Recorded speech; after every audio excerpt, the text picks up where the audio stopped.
Hello Hunters, and welcome back to Super Fan Natural. Boy, Supernatural sure has a lot of iconic props, doesn't it? From the Colt, to the First Blade, to the Demon Knife and the Impala, the show has no shortage of eye-catching items.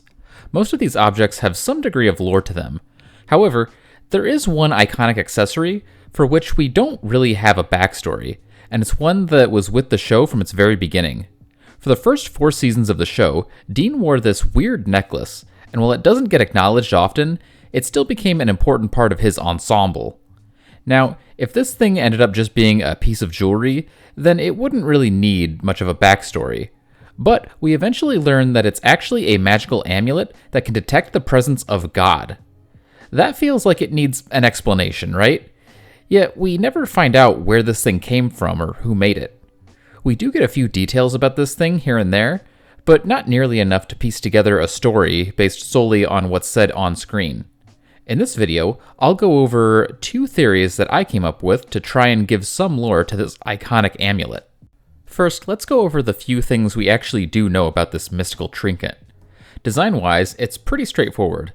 It's a little humanoid head with a pair of horns sticking out of the top and a kind of swirl pattern on the forehead. We don't know what the amulet is made of, but based on its appearance, it's probably either gold, brass, or maybe bronze. In terms of its history, we really don't have much to go off of. Dean already had it at the beginning of the series, and honestly, it doesn't really get a lot of attention until Season 3, where we learn through flashbacks that he got it from Sam as a Christmas present when they were kids. Apparently, Lil Sam got it from Bobby, who gave it to him to use as a Christmas present for John, though we never find out where Bobby got it.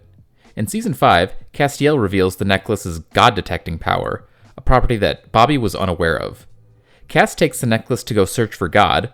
However, it doesn't work despite the fact that, even before his quest, the accessory had already been in the presence of God in his Chuck Shirley disguise several times without glowing.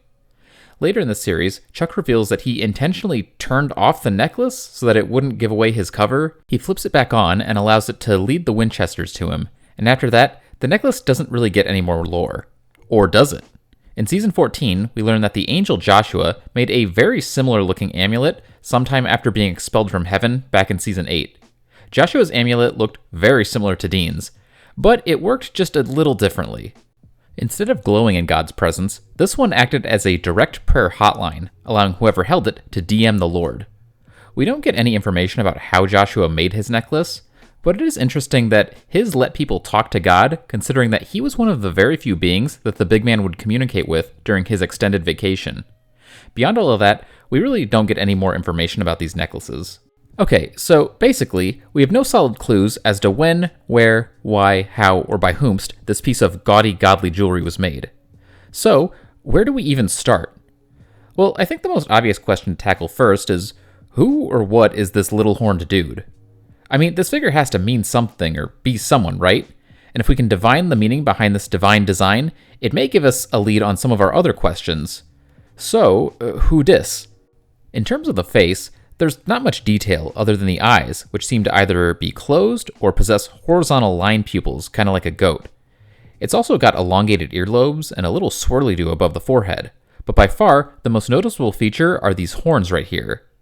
There are plenty of ways to read these things, but I've always clocked them as resembling that of a cow, or possibly a goat. Also, while we don't know what the amulet is made of, it does seem like the material or color is important, since the one that Joshua made looked to be made of the same material as Dean's. So I guess we have to ask ourselves if there's anything in canon or real myth that links the Abrahamic God to some kind of golden goat or bronze bull.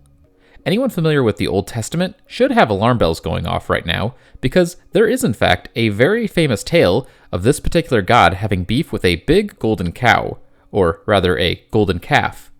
I'll give a very brief summary for anyone who's unfamiliar.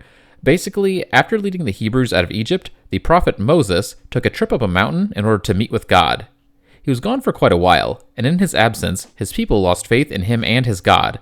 So, they built themselves a big golden calf statue to worship as their new deity. Eventually, Moses returns, and he and the big man are a bit peeved, so they destroy the statue, and ever since then, the image of a golden calf has become one of the most famous symbols of idolatry, or the worship of false gods.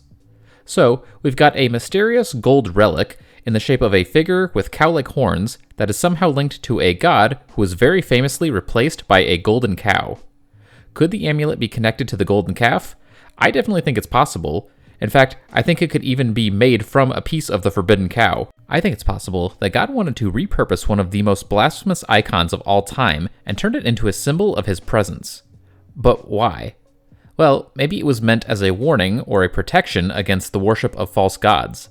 Like if the big man's chosen people found themselves dealing with someone or something that they believed could be their true almighty, then they could just consult the fragment of their last false idol, and if it didn't glow with the divine brilliance, then sorry guys, you got a fake. So this theory could very well be used as an answer to this mystery, but unfortunately there are a few holes that are a bit tricky to fill. The biggest one being the question of why would the amulet be shaped like a person with horns, rather than just a calf, like the idol it's supposedly made of? I mean, if this thing is supposed to serve as a reminder of the time man picked a fake god over the real thing, then why change the design? There are ways to rationalize it, but they all require quite a bit of conjecture. Maybe Supernatural's version of the statue actually had a head like this. There's also the question of how Joshua could have made another amulet. I mean, I guess he could have just known where a piece of the calf was hidden, but that seems unlikely. It's possible that the amulet isn't actually made from the idol, but it's just modeled after it, and the magic comes entirely from a spell that God shared with Joshua. That brings me to another interesting question. Why did Joshua's necklace work differently? Or rather, why did it seem to? We don't actually know if his worked at all. Yeah, Chuck appeared after Cass used it to make a call, but we also know that he was already watching. Anyway, it's interesting that Joshua believed that his version could be used to talk to God, considering that Joshua himself already had some kind of private direct line to the big man. This makes me wonder if the magic behind the amulet works by infusing the charm with a connection that already exists between the person who forged the amulet and God. For example, God speaks to Joshua directly, so the angel believes that he can use that connection to create a hard line directly to the Lord. If this were true, it could mean that the original amulet was made by someone to whom God appeared as light or something. So, do we know anyone like that? Well, sorta. One of the things that many people, including myself, forget about is what exactly Cass says regarding the amulet when he first talks about its God-detecting power. He claims that it burns hot in his presence, kind of like a fire. And we definitely know of a legendary figure to whom God appeared in a fiery form. It's our boy Moses, who first speaks to the Lord in the form of a burning bush. This loops us back nicely to the first part of this theory. So if we don't want to believe that the amulet depicts or represents the golden calf, then what else could it be? One possible answer is that it's just modeled after God himself. Like maybe this is what the big guy looks like behind the beard and the blinding light. It's certainly possible, but personally, I don't think so because, that's really lame. I mean, you really want to tell me that this is the true visage of the Alpha and the Omega? Nah, not buying it. However, even if the amulet wasn't modeled after capital G God, it could still represent a little g God, one with horns and a possible connection to Chuck or the Abrahamic lore. Now, there are a lot of horned gods found in human myth, and if I went through every single one that this little prop could depict, this video would be hours long. Also, one of the Supernatural wikis already lays out evidence linking the amulet to several notable gods, so I'll just link that page in the description.